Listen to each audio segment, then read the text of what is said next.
You probably know by now that if you post a video on YouTube defending the right of women in Europe not to be raped by third world migrants, it will be flagged as hate speech by fake feminists and then promptly removed by other fake feminists who work at YouTube.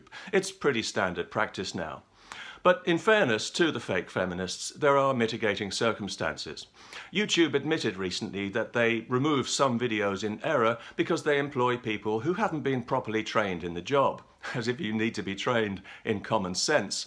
So evidently these are people who've never been taught to have any kind of understanding of or any respect for the foundational principles of a healthy society, and they're clearly too thick to figure it out for themselves. In other words, we're talking about stupid people with a progressive education, a toxic mix that is never good news.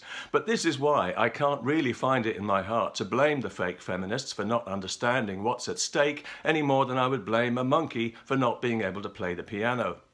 No, I blame the patriarchy for the whole sorry mess. If you want to know the truth, that's the white patriarchy, of course, specifically the white heterosexual patriarchy with great big hairy bollocks, just to be clear.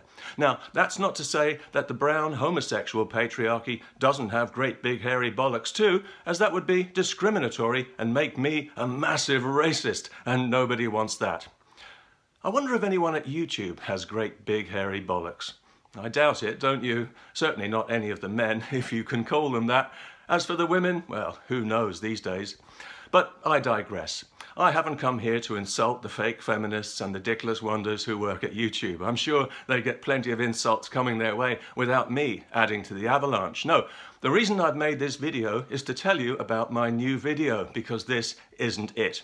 You can see my new video, Human Rights for Rapists, right now at BitChute or LiveLeak or PewTube, whichever you prefer, but not on YouTube, unless somebody else uploads it, which they are at liberty to do, as long as the video is not edited in any way, including the title, and not monetized. I may post it on YouTube at some point in the future, if I'm allowed, but right now I would prefer to give the traffic to people who support free speech, wouldn't you? And while we're on the subject, if you are on Twitter, then I recommend you open an account on Gab, because the way things are going, you are going to need it. Gab has been falsely maligned by the progressive media as an alt-right version of Twitter, but that is a lie. They simply want to kill it before it gets any bigger because they feel threatened by it, and you know that's how they operate. The only difference between Gab and Twitter is that Gab supports freedom of speech and Twitter doesn't, because Twitter is policed by the same kind of social justice half-wits who are ruining YouTube. It's a kind of mind virus, a progressive disease. So why not come and join me on the healthy internet for a breath of fresh air and a breath of free speech? You never know, you might like it.